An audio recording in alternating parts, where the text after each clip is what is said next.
When all the kings who were beyond the Jordan in the hill country, and in the lowland, and all the shore of the great sea in front of Lebanon, the Hittite, the Amorite, the Canaanite, the Perizzite, the Hivite, and the Jebusite, heard of it, they gathered themselves together to fight with Joshua and with Israel with one accord. But when the inhabitants of Gibeon heard what Joshua had done to Jericho and to Ai, they also resorted to a ruse, and went and made as if they had been ambassadors, and took old sacks on their donkeys, and old torn up and bound up wineskins, and old and patched sandals on their feet, and wore old garments. All the bread of their food supply was dry and moldy. They went to Joshua at the camp at Gilgal, and said to him and to the men of Israel, "We have come from a far country.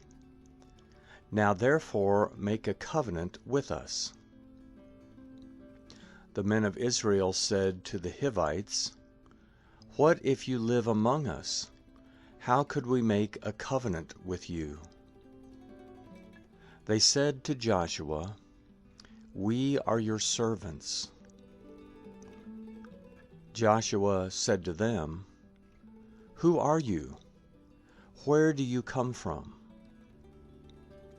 They said to him, "Your servants have come from a very far country because of the name of Yahweh your God, for we have heard of his fame, and all that he did in Egypt, and all that he did to the 2 kings of the Amorites who were beyond the Jordan, to Sihon the king of Heshbon, and to Og the king of Bashan, who was at Ashtaroth.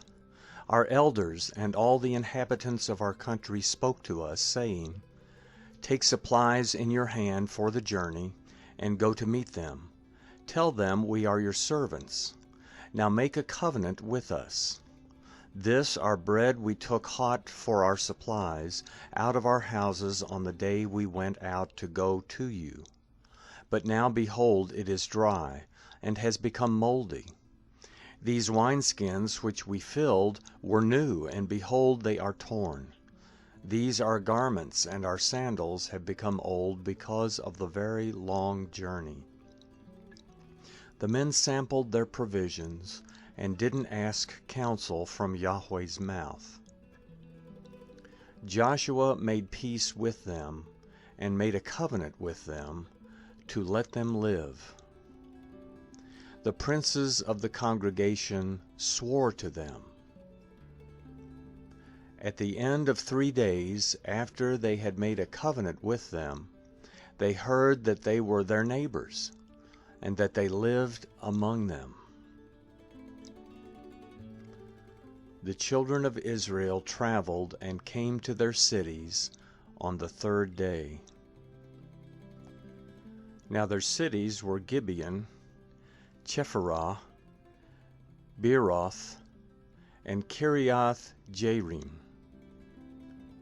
The children of Israel didn't strike them, because the princes of the congregation had sworn to them by Yahweh, the God of Israel. All the congregation murmured against the princes. But all the princes said to all the congregation, "We have sworn to them by Yahweh, the God of Israel. Now therefore we may not touch them. We will do this to them and let them live, lest wrath be on us, because of the oath which we swore to them." The princes said, "Let them live." So they became woodcutters and drawers of water for all the congregation, as the princes had spoken to them. Joshua called for them, and he spoke to them, saying, "Why have you deceived us, saying, 'We are very far from you'? when you live among us. Now therefore you are cursed, and some of you will never fail to be slaves, both woodcutters and drawers of water for the house of my God." They answered Joshua and said, "Because your servants were certainly told how Yahweh your God commanded his servant Moses to give you all the land, and to destroy all the inhabitants of the land from before you, therefore we were very afraid for our lives because of you, and have done this thing. Now behold, we are in your hand. Do to us as it seems good and right to you to do."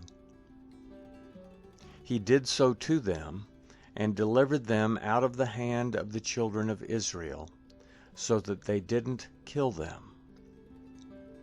That day Joshua made them woodcutters and drawers of water for the congregation and for Yahweh's altar to this day, in the place which he should choose.